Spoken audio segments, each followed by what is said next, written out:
Bienvenidos a Través de la Biblia con Les Feldick. Un ganadero y agricultor de Oklahoma, Les Feldick, ha estado enseñando clases de Biblia al estilo casero durante 20 años en Iowa, Oklahoma y Texas. El estilo único de enseñanza bíblica de Les Feldick ha hecho que los libros de la Biblia cobren vida. Cuando les está enseñando es tan interesante que la gente dice que el tiempo parece volar.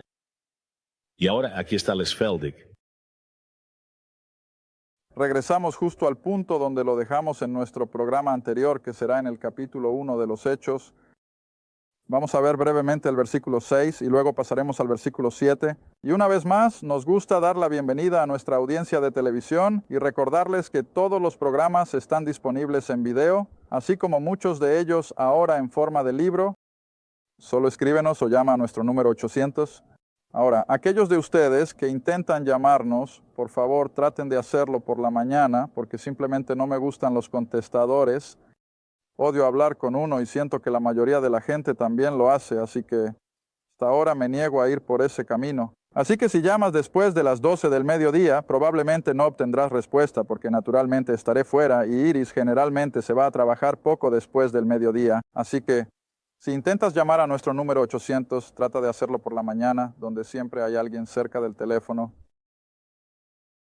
En segundo lugar, cometí un error en la última media hora y en la grabación anterior mencioné que estos programas no están editados. Cuando cometo un error, tengo que vivir con él hasta que alguien al final de la media hora me diga aquí en la audiencia dónde me equivoqué. Y me imagino que la mayoría de ustedes en la televisión lo notaron, y en lugar de decir la reina de Saba, dije Betsabé. Así que ahora hemos corregido eso, que fue la reina de Saba quien dijo que nunca se ha contado la mitad y no. Baño, ¿está bien? Entonces creo que estamos listos para regresar al capítulo 1 de los Hechos, y se nos acabó el tiempo, naturalmente, y tenía un versículo más que realmente quería mencionar antes de pasar al versículo 7.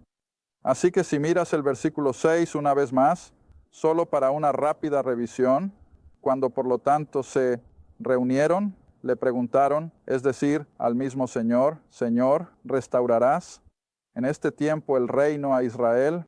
Ahora, si miran al versículo 3, esta era una pregunta válida, porque durante 40 días de eso es de lo que ha estado hablando. Eso es lo que dice el versículo que a quienes, versículo 3 ahora de los Hechos 1, a quienes también se mostró vivo después de su pasión por muchas pruebas infalibles, es decir, de su resurrección, siendo visto por ellos durante 40 días y hablando durante esos 40 días de las cosas que tienen que ver con el reino de Dios. ¿Y cuántas veces no he dicho, el reino es el reino, es el reino? Es mismo. Y así. Ahora estos 11 hombres están todos obsesionados con el reino. Bueno, regresa conmigo a Mateo 19 y confío en que podrás ver cómo lo hice yo hace muchos años, que esto es algo que no puede suceder en el cielo.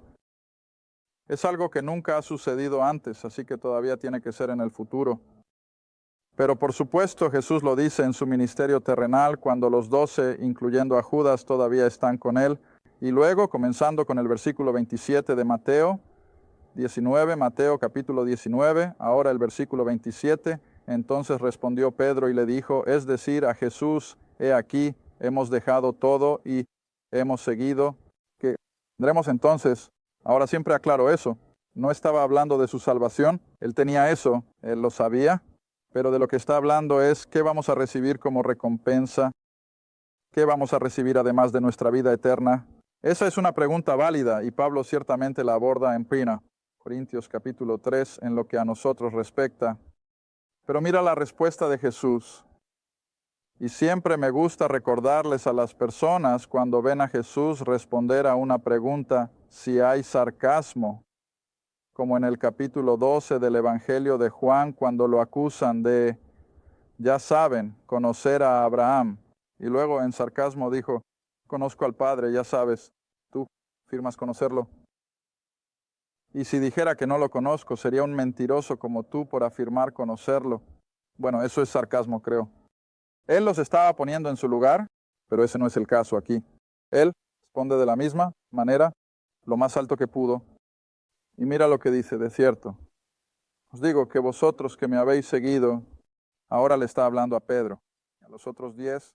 Judas, por supuesto, no estaba incluido. Vosotros, me habéis seguido. Coma. Mira, aquí es donde tienes que aprender a leer la puntuación, así como las palabras. Vosotros que me habéis seguido, coma, en la regeneración. Ahora regeneración significa cuando las cosas se ponen de vuelta como eran originalmente, cuando el Hijo del Hombre se siente en el trono de su gloria. En otras palabras, cuando Él haya establecido su reino y ahora es el Rey, entonces dice, vosotros también, los 12, se sentarán sobre 12 tronos, juzgando o gobernando. Las 12 tribus de Israel. ¿O no es un lenguaje claro? Tan claro como puede ser. Él está diciendo, ahora miren amigos, ustedes tienen vida eterna. ¿Eres mío? Ahora no estoy incluyendo a Judas, pero él dijo, cuando establezca mi reino y todo va a volver a ser como era antes de la caída, ustedes van a sentarse en 12 tronos, es decir, figurativamente, debajo del suyo. Él va a ser el rey. Ellos van a estar gobernando las 12 tribus de Israel bajo su mando. Ahora, cada vez que miro algo así, tengo que recordarme que estos hombres eran tan humanos como tú y yo. Y cuando les dijo que esto estaba en su futuro, no lo dejaron entrar por un oído y salir por el otro. Se quedó grabado y no lo han olvidado. Ahora, ¿qué crees que tienen en mente aquí en el Monte de los Olivos, en los Hechos? Esa misma cosa. ¿Estás listo ahora para ponernos en nuestros respectivos lugares de autoridad sobre las 12 tribus? ¿Estamos listos para tomar nuestro trono? Puedo ver eso tan vívidamente. Y luego, en el versículo 7 dice, con sarcasmo, miren chicos, ¿quién les dio la idea de un reino terrenal? ¿Eso es lo que dijo Jesús? No. Él no refuta su idea de un reino venidero ni ápice. Pero lo único que dice que no deben saber y entender es el qué. El tiempo, ¿ves? El hecho de que está viniendo, sí. Pero ¿cuándo? No es para que ustedes lo sepan. Recuerdo que en su ministerio terrenal le preguntaron, ¿y qué diría? Solo el Padre. Mira, los ángeles no saben. Dios el Hijo no sabe. Solo el Padre. Ahora tengo una definición o explicación personal para eso. No tengo tiempo aquí. Pero había una razón por la que podía decir eso sin mentir. Pero sin embargo, Dios conoce la hora, el día y el año exactos en que estas cosas proféticas van a suceder. Y si el rey vendrá un día, él va a establecer ese reino en Jerusalén y Dios conoce la hora. Pero les dice a los 11, no es para que ustedes lo sepan, porque, bueno, ahora volvamos a las Escrituras y tomemos la razón por la que Jesús en toda justicia, aunque estoy seguro de que sabía desde su lado divino el día y la hora exactos, quiero Génesis 21. Sin embargo, él podía decirles honestamente a los 11 que no era para que ellos lo supieran. Ahora, si vuelves a Génesis 21 y Dios sigue tratando con Abraham en este lugar en particular, baja hasta el versículo 33. Génesis 21. Y baja hasta el versículo 33. Donde Abraham plantó un bosque en Berseba y allí invocó el nombre del Señor, el Dios eterno. Ahora la palabra en hebreo es Lam. Ahora cubrimos todo esto hace tiempo cuando estábamos en Génesis. Este es otro de los nombres de la deidad que el Dios eterno. Está en la palabra hebrea el para Elohim, Olam, Olam. Y Olam en uso regular podría significar desde la eternidad hasta la eternidad, que por supuesto es lo que Dios es, pero también podría significar ocultar o se oculta. Y en algunos versículos, y cuando estábamos de vuelta en Génesis, los buscamos, donde los salmos usan la misma palabra, y dice, ¿por qué te escondes de nosotros? Y usamos algunos otros versículos donde se usó esa misma palabra hebrea en relación con ocultar, pero también se usa de eterno a eterno. Está bien, entonces, ¿qué implica realmente el nombre? Bueno, nos enseña que sí, Dios es eterno. Es atemporal, pero también es el Dios del tiempo. Y dado que Él es el Dios del tiempo, puede ocultar en el tiempo las cosas que quiere mantener ocultas y revelarlas cuando esté listo para hacerlo. Ahora, por eso sostengo que la única manera de entender las Escrituras es tener un concepto de la revelación progresiva. Dios no nos dice todo aquí en Génesis, pero revela cosas a medida que avanzamos a través del tiempo, tal como lo conocemos. Está bien, ahora si giras a Deuteronomio capítulo 29, y creo que Moisés, el autor aquí, lo expresa de manera tan clara, por inspiración, por supuesto. Deuteronomio 29, 29. Y hay más versículos, por supuesto, esparcidos a lo largo de las Escrituras que traen este mismo concepto. Y luego, cuando llegas a las cartas de Pablo, la palabra que usa profusamente a lo largo de sus cartas es la palabra misterio. He aquí, les muestro un misterio, un secreto. Esa es la otra palabra del griego mysterion. Les muestro un secreto. Voy a mirarlo en el versículo 29 de Deuteronomio 29. Las cosas secretas pertenecen al Señor, nuestro Dios. ¿Qué cosas? Cosas secretas. ¿De quién es el secreto? ¿De Dios? ¿Ves? Las cosas secretas pertenecen al Señor nuestro Dios, pero aquellas cosas que son, ¿cuál es la siguiente palabra? Reveladas. Ahora, tan pronto como se revela un secreto, ¿qué pasa? Ya no es un secreto, pero debe ser creído. Y eso es lo que implica el versículo. Estas cosas que son reveladas nos pertenecen a nosotros. Ahora, por supuesto, Moisés está escribiendo a los hijos de Israel. Y de nuevo, los hijos de Israel no han tenido todo revelado de una vez. Pero una vez que Dios, por ejemplo, estableció la ley y el culto del tabernáculo, el ritual, la ley civil, ahora ya no es un secreto, así que, ¿qué espera que haga el judío? Créelo y vívelo. Está bien, ahora, a medida que avanzas a través de las Escrituras, encontramos que Dios, incluso como los profetas escribieron, no tenían forma de entender lo que escribían, porque Dios no lo había revelado de tal manera que pudieran entender. Ahora me gustaría que te detuvieras, ya que estamos viendo cómo Dios trata con el tiempo y las cosas que se mantienen en secreto en el tiempo. Salmos capítulo 2 de nuevo. Ahora hemos estudiado este capítulo hace mucho tiempo.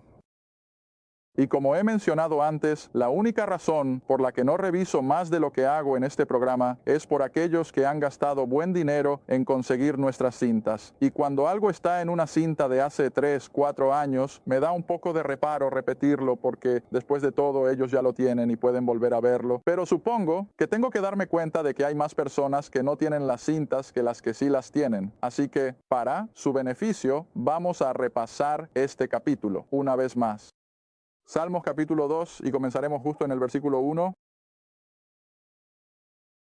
Bueno, se hace la pregunta, ¿por qué los gentiles o los no judíos se enfurecen y la gente, Israel, imagina cosas vanas?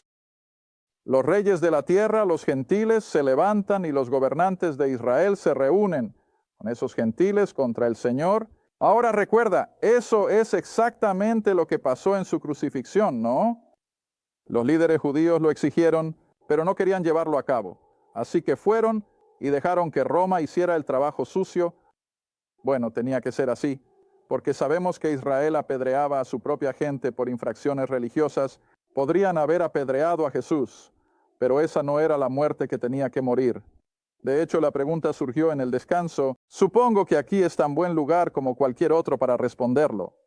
Sabes, siempre he enseñado que cuando Cristo vino en su ministerio terrenal, hizo una oferta válida para ser su rey y establecer el reino. Era una oferta válida. Él no estaba jugando. Y así la pregunta naturalmente ha surgido, y ha surgido antes, bueno, ¿qué pasaría si... Ahora, supongo que eso es hipotético, pero ¿qué pasaría si Israel lo hubiera abrazado como su rey y él hubiera establecido el reino antes de ser crucificado? Bueno, no tengo ningún problema en responder eso porque las Escrituras me dicen que para Dios nada es imposible. Así que si Israel hubiera aceptado el reino, si lo hubieran hecho, Dios habría llevado a cabo la crucifixión de una forma u otra porque tenía que suceder. Tenía que morir esa muerte sacrificial. No había forma de escapar de eso. Así que, si te hace sentir mejor cuando digo que él hizo la oferta válida, pero por supuesto él sabía, Dios sabía que Israel no lo aceptaría. Pero mira, Israel no sabía eso. Israel aún actuó su propia voluntad, al igual que la humanidad lo hace hoy, y como lo hacen las naciones hoy. Israel respondió a la oferta rechazándola, y al rechazarla provocó lo que por supuesto tenía que suceder para nuestra salvación, y eso fue la crucifixión. Pero aquí lo tenemos tan claro que judíos y gentiles juntos tenían que ser parte, su crucifixión. Ahora pasemos a lo siguiente. Verso 3, la humanidad, judío y gentil, dice, rompamos sus de Dios, ataduras, y echemos de nosotros sus cuerdas. Entonces, verso 4, el que está sentado en los cielos se reirá. Es decir, de la necedad del hombre, el Señor se reirá de ellos. Ahora, en el Evangelio de Lucas, Jesús usó la palabra perplejidad. Y las naciones rugirán, como las olas del mar, y habrá perplejidad. Bueno, tiene el mismo significado que burla. En otras palabras, hay tanta confusión sobre sus problemas políticos y económicos que no saben a qué dirección girar. Ahora, señalaremos esto y esperamos que tengamos nuestra línea de tiempo aquí. Por eso es que entre la crucifixión y la oferta del reino de Pedro en el libro de los Hechos, hubo nuevamente ese periodo de tiempo en el que la burla podría haber tenido lugar, y las naciones, el mundo conocido en ese entonces, podrían haber llegado a la misma perplejidad en la que estamos hoy, y la cosa final podría haberse llevado a cabo. Dado que Israel estaba rechazando todo, por supuesto, todo se empujó hacia el futuro, incluida la burla, porque ahora lo estamos viendo en nuestro propio día y tiempo. Y no creo que haya una persona que vive y ve las noticias, que tenga algo de inteligencia, aunque no sepa nada de las Escrituras, tiene que llegar a la conclusión de que el mundo está en un horrible dilema. Quiero decir, no podemos comprender. Hemos tenido amigos misioneros que han estado trabajando en Ruanda, y apenas estamos comenzando a escuchar un poco sobre eso, y está más allá de nuestra comprensión. Oren por ellos porque hay creyentes en medio de eso. Justo en el centro, nos contaron de una congregación entera que había sido masacrada por completo, creyentes. Así que oren por ellos, pero sea como sea, el mundo está en burla. Verso 5. Ahora aquí viene el orden, en forma de esquema, si les parece, del programa profético del Antiguo Testamento, como lo he estado llamando durante los últimos 4 años. Y aquí está, entonces, después de que rechazaron a su rey, entonces él, Dios, les hablará, es decir, a las naciones del mundo. No en su amor, misericordia y gracia, sino en qué, en su ira, ¿ves? Él les hablará en su ira y los atormentará. En su gran desagrado, en otras palabras, Dios va a derramar toda la ira y la vexación que pueda durante lo que conocemos como la tribulación. Y por supuesto eso se describe de manera tan gráfica en el libro de Apocalipsis. Está bien, entonces inmediatamente después del verso 5, la tribulación, ¿cuál es el siguiente evento en la línea de tiempo? Sin embargo, he puesto a mí, rey, sobre el monte santo de Sión. Y luego mira lo que el rey logrará. Declararé el decreto que el Señor me ha dicho. Tú eres mi hijo. Este es Dios el Padre hablando con Dios el Hijo. Este día te he engendrado. Y recuerda, el engendramiento es la resurrección. Versículo 8. Pídeme, y te daré las naciones, no solo al judío, sino a las naciones como tu herencia, y los confines de la tierra como tu posesión. Ahora eso se refiere a su dominio y reinado aquí en la tierra. Y luego el versículo 9 retrocede un poco de nuevo a la tribulación. Los romperás, es decir, las naciones del mundo, con una vara de hierro. Los harás pedazos como un vaso de alfarero, lo cual por supuesto culminará en Armagedón. Y luego, simplemente baja al versículo 11, sirve al Señor con temor y alégrate con temblor. Versículo 12, ves al Hijo. Mira, algunas personas dicen, bueno, el Hijo no se menciona en las Escrituras. Oh, sí, lo es. En el Antiguo Testamento quiero decir, aquí está, Dios el Hijo. No sea que se enoje y perezcas del camino cuando su ira se encienda un poco. Bienaventurados todos los que confían en Él. Está bien, ahora en los pocos momentos que nos quedan, voy a poner nuestra línea de tiempo del Antiguo Testamento en la pizarra de nuevo, si me lo permiten. Y es simplemente la progresión del tiempo desde Adán en el 4004 a.C. Y luego, supongo que voy a, en cifras redondas, ponerlo a mitad de camino entre Abraham en el 2000 a.C. Tuvimos el diluvio, no es tan lejos. Son alrededor de 1400, pero sin embargo, recuerda que estos primeros 2000 años de la historia humana están cubiertos en los primeros 11 capítulos de Génesis. El capítulo 12 ahora comienza entonces con Abraham, y todo el resto del Antiguo Testamento va desde ese punto en adelante. Luego, desde el llamado de Abraham, o Abraham como lo conocemos en el capítulo 12, hasta la cruz, son otros 2000 años. Y durante estos 2000 años, Dios ha estado tratando predominantemente, como a menudo he puesto en la pizarra, solo con judíos, con algunas excepciones. Y puedes pensar en ellos: Nínive, Rahab, Ruth, el general sirio Naamán. Llegamos al ministerio terrenal de Cristo, fue la mujer cananea, y luego el centurión romano. Esos son los únicos dos con los que trató en su ministerio terrenal, pero por lo demás es todo. Dios tratando con la nación de Israel. Y luego el Salmo 2 dice que después de que lo han rechazado, judíos y gentiles juntos, lo han puesto a muerte. El Salmo 110, por supuesto, nos dice, ven y siéntate a la derecha del Padre hasta que ponga a tus enemigos por estrado de tus pies. Así que esa es su ascensión. Pero en lo que respecta al Salmo 2, ahora, inmediatamente después de la crucifixión, el rechazo, vendría ese periodo indeterminado de tiempo donde podría haber una burla de las naciones, y luego vendrían los 7 años de tribulación, que por supuesto está en Daniel, y luego el rey regresaría y Israel podría tener el reino. Ahora eso es el Salmo 2 en resumen. Y eso es todo lo que conoce el Antiguo Testamento. Ahora, todos ustedes están lo suficientemente leídos en las Escrituras. ¿Qué falta?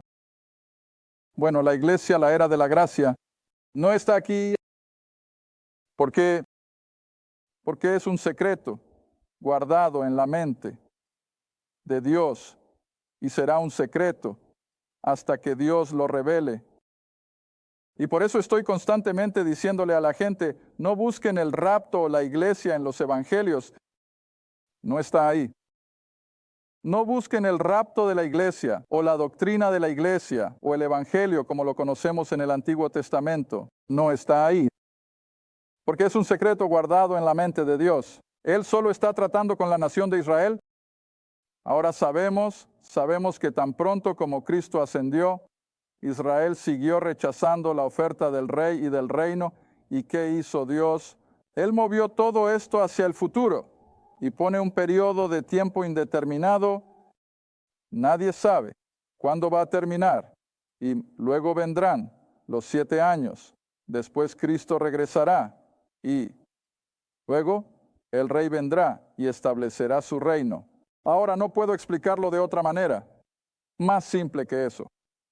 Pero quiero que entiendan que mientras pasamos por la primera parte de los Hechos, Pedro y los otros 11 van a operar solo con lo que Dios ha revelado. Y eso es el programa del Antiguo Testamento. Pedro no tiene ningún concepto que Dios se dirija a los gentiles durante 1900 y tantos años. Él no tenía idea de eso. Ninguno de ellos lo hace. Y no fue culpa de ellos. Dios no esperaba que lo hicieran, porque ha estado manteniéndolo en secreto y le está dando a Israel cada oportunidad para que se arrepienta de lo que le han hecho a su Mesías. Y a medida que avanzamos por los primeros capítulos de los Hechos, lo vas a ver si lo miras con ojos abiertos. Y sabes, Pedro no está hablando a la iglesia, él no está hablando a los gentiles. De hecho, probablemente te lo mostraré en el próximo programa o en 2. ¿Cómo? 7 u 8 años después de Pentecostés, cuando Pedro sube a la casa de Cornelio y lleva consigo a 6 judíos. Ahora de nuevo, mira esto. Pensé en ello el otro día rebotando en ese tractor. 6 con él y él mismo. ¿Eso hace cuántos? 7. Nunca había pensado en eso antes. Mira, todo es tan intrincado en lo que Dios hace. ¿Por qué 6 hombres? ¿Por qué no 5? Bueno, porque el número perfecto de Dios es 7. Así que, de todos modos, cuando esos 7 judíos llegan a la casa de Cornelio, incluyendo a Pedro, y ven la evidencia de que los gentiles están siendo salvos, ¿cuál es la palabra? Estaban asombrados. Asombrados. ¿Por qué? Bueno, esto nunca había pasado antes. Y la gente no puede entender eso. Ellos piensan que de alguna manera los gentiles han sido salvos ahora. Bueno, si no fue con Juan el Bautista, al menos en Pentecostés. No, no lo eran. Todo judío. Y para que un gentil se salvara, era un asombro. Tengo un minuto, déjame mostrarte. Regresa a Hechos rápidamente. Rápido. Ahora sería el capítulo 11. En el capítulo 10, él va a la casa de Cornelio. Y está en el versículo 45. Ahora vamos a detallar esto tocándolo versículo por versículo. Eso será dentro de varios meses. Pero aquí en el versículo 45 dice, y los de la circuncisión que creyeron, esos son judíos, estaban asombrados, los que vinieron con Pedro, porque sobre los gentiles fue derramado el don del Espíritu Santo. Está bien, entonces bajas al capítulo 11, y Pedro y estos 6 hombres ya han regresado a Jerusalén. Y cuando Pedro, en el versículo 2 del capítulo 11, llegó a Jerusalén, habiendo estado ya en Cesarea, los que eran de la circuncisión, ahora estos son creyentes judíos, discutieron con él. ¿Qué significa eso? Oye, lo están poniendo en una situación difícil. Y luego, ¿qué dice? Fuiste a casa de hombres incircuncisos y comiste con ellos. ¿Habrían dicho eso si los gentiles se hubieran salvado todo el tiempo? No. Gracias por ver A Través de la Biblia con Les Feldick, un estudio bíblico semanal. Si deseas más información sobre los ministerios de Les Feldick, un estudio bíblico en tu área, o sobre este programa, escribe a Les Feldick Ministries, Ruta 1, Caja 760, Quinta, Oklahoma 74552. Esa es la Ruta 1, Caja 760, Quinta, Oklahoma 74552. A Través de la Biblia con Les Feldick es apoyado por los espectadores, y tu donación es apreciada. Gracias, y asegúrate de sintonizar la próxima vez para A Través de la Biblia con Les Feldick.